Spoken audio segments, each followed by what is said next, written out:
इतनी देर कर दी आने में, अब जल्दी से इस शहर से निकलो, कहीं कोई हमें देख ना ले। शहर? तुम घर से भाग आई हो? अगर तुम्हारा ऐसा कोई इरादा है ना तो मैं तुम्हारा बिल्कुल साथ नहीं देने वाला। चलो तुम्हें घर छोड़ के आऊं। देखो मैंने बिल्कुल सही फैसला लिया है, अब वो हमारे रिश्ते के लिए किसी सूरत नहीं मानेंगे, इसीलिए मैंने ये कदम उठाया है। मगर मैं तुम्हारे इस फैसले के हक में हरगिज नहीं हूँ, बल्कि तुम फिक्र ना करो, मैं तुम्हारे अब्बू से खुद चल के बात करता हूँ। आ जाओ। शहरोज तुम समझ क्यों नहीं रहे? अब्बू तुम्हारी जान के दुश्मन बने हुए हैं, इसलिए जो मैं कहती हूँ उस पर अमल करो।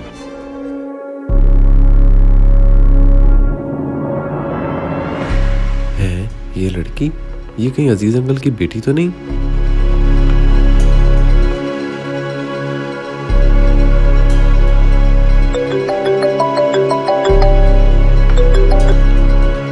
हेलो अजीज साहब, आपकी बेटी सहर इस वक्त कहाँ है? जनाब, खैरियत? मेरी बेटी तो सुबह से कॉलेज गई हुई है। जनाब, वो कॉलेज नहीं गई बल्कि बस स्टैंड पे किसी लड़के के साथ ठहरी है।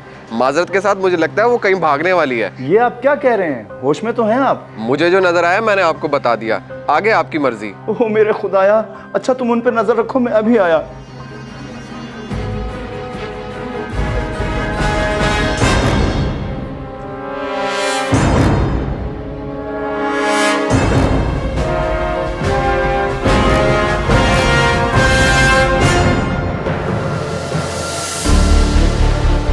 कहाँ गई? मुझे लगता है लड़की हाथ से निकल गई।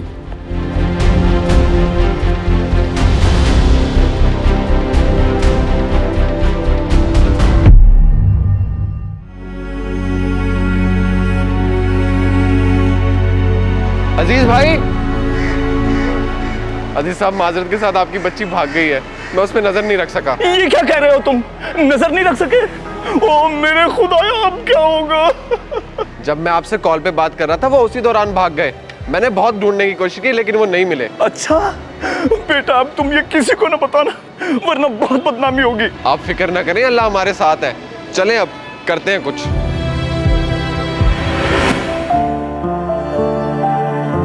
जनाब, बहुत बहुत मुबारक हो आपको निकाह की। अल्लाह आपका रिश्ता हमेशा कायम रखे। आमीन। मौलवी साहब, आप बैठते, मैं आपका मुंह मीठा करवाता। बैठने का टाइम तो नहीं है जनाब, जो आपने मिठाई हमें खिलानी थी वो वैसे दे दें। जी जी, क्यों नहीं। बहुत शुक्रिया जनाब।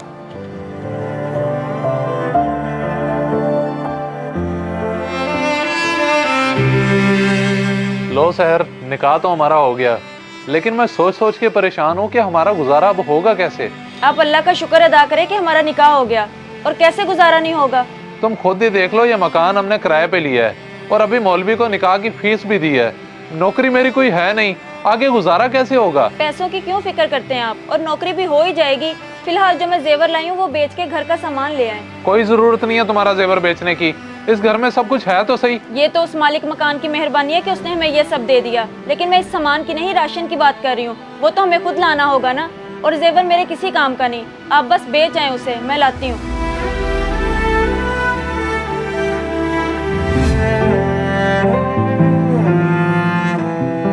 साहब, यूं रोने धोने से कुछ नहीं होगा। मेरी बात माने तो थाने चल के रिपोर्ट दर्ज करवा देते हैं। एक दिन गुजर चुका है, मेरी बेटी का कहीं कुछ पता नहीं चला है। तुम क्या चाहते हो कि मैं थाने जाकर अपनी इज्जत का जनाजा निकलवाऊं? नहीं जाऊंगा मैं वहां। अच्छा, आप ना जाएं, लेकिन अल्लाह पे भरोसा रखें और मैं अपनी पूरी कोशिश करूंगा उन्हें ढूंढने की।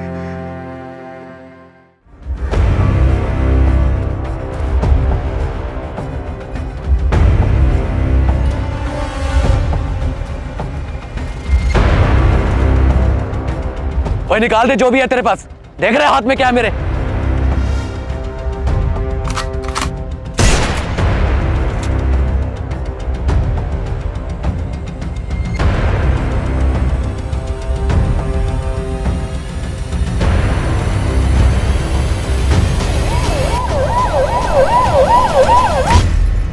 जिन्हें आप हॉस्पिटल लेके आए हैं, क्या लगते हैं आप उनके? डॉक्टर साहब, मैं इन्हें इंसानियत के नाते लेके आया हूँ, बाकी मेरा कोई ब्लड रिलेशन नहीं है इनके साथ। अच्छा, लेकिन बेचारे के साथ हुआ बहुत बुरा है। स्पाइनल कॉर्ड में गोली लगी है, रिकवरी को 2 से 3 हफ्ते लग जाएंगे। ओहो, बस अल्लाह इसे जल्द से जल्द सेहतयाब करे। आमीन।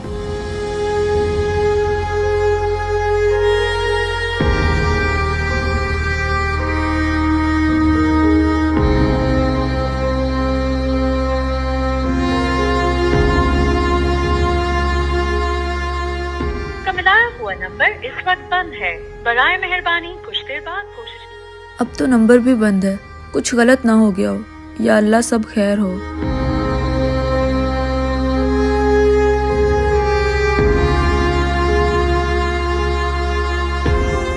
अब तो 2 दिन हो गए हैं लेकिन उनका कुछ पता नहीं है।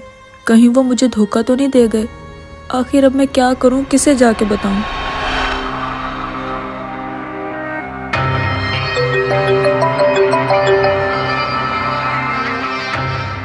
अब्बू मैं आपकी बेटी सहर बात कर रही हूँ। सहर बेटी, तुम कहाँ चली गई हो अपने बाप को दुख देकर? इतने दिन से तुम्हारा नंबर भी बंद है। अब्बू मेरे से बहुत बड़ी गलती हो गई है, मुझे माफ कर दें। मैं बहुत मुश्किल में हूँ, मुझे अभी आकर ले जाएं। अच्छा मेरी बेटी, तुम मुझे अपना पता बताओ, मैं अभी आ जाता हूँ। आप लाहौर की कासिम कॉलोनी में आ जाएं, मैं आपका इंतजार कर रही हूँ। ठीक है मेरे बच्चे, मैं अभी आया बस।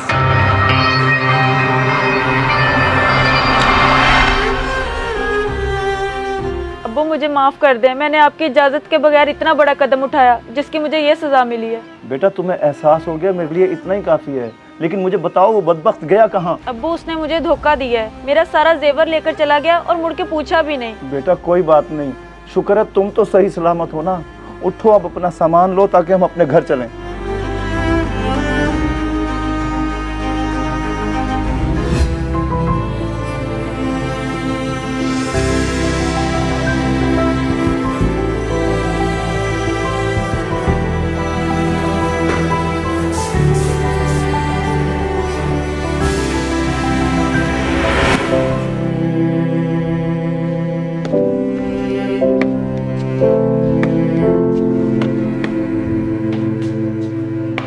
भाई तुम कौन हो?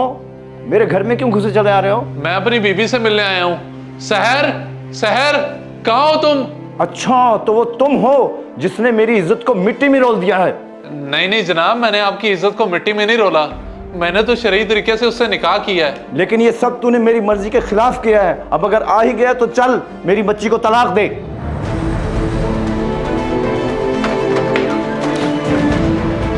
तुम यहाँ? शर्म आनी चाहिए तुम्हें, जो तुम मुझे वहाँ अकेला छोड़कर चले गए। दे अब तू इसे तलाक। देखिए मेरी बात तो सुन ले, मैंने किसी के साथ कुछ गलत नहीं किया, लेकिन मेरे साथ जो हुआ है आप लोगों को अंदाजा भी नहीं है। भला ऐसा क्या गलत हो गया था तुम्हारे साथ जो तुमने जरा भी नहीं सोचा मैं वहाँ अकेली क्या करूंगी, किसके सहारे जीऊंगी? सहर, क्या मैं तुम्हें इतना खुदगर्ज नजर आता हूँ? मुझे तुम्हारा एहसास है। बल्कि उस दिन जब मैं तुम्हारा जेवर बेचने जा रहा था तो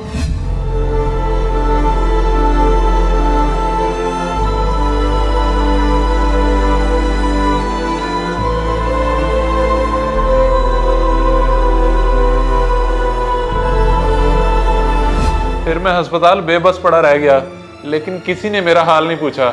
अब आप लोग ही बताओ इसमें मेरा क्या कसूर है? अगर मेरी कोई सजा बनती है तो दें मुझे। ये तो बहुत गलत हुआ हमारे साथ। अब्बू क्या आप ये सब सुनने के बाद इन्हें माफ नहीं कर सकते? कैसे माफ कर दूं? जितनी बड़ी गलती इसने की है उसकी माफी किसी सूरत मुमकिन नहीं है। वो गलती इनकी नहीं मेरी थी, तो फिर मुझे सजा दें क्योंकि मैंने इन्हें मजबूर किया था। ये देखें मेरे आपके सामने हाथ जुड़े हैं, अगर हो सके तो हम दोनों को माफ कर दें। अब्बू ये देखें मेरे भी हाथ जुड़े हैं, और गलतियां बच्चों से ही तो होती हैं, फिर माँ बाप ही उन्हें माफ करते हैं। बेटा मैं इतना भी संग दिल नहीं हूँ जितना तुमने मुझे समझ लिया है। मैंने तुम दोनों को माफ किया। इस वीडियो को सदका जारिया समझकर जरूर शेयर करें। हो सकता है आपका एक शेयर किसी की जिंदगी बदल दे।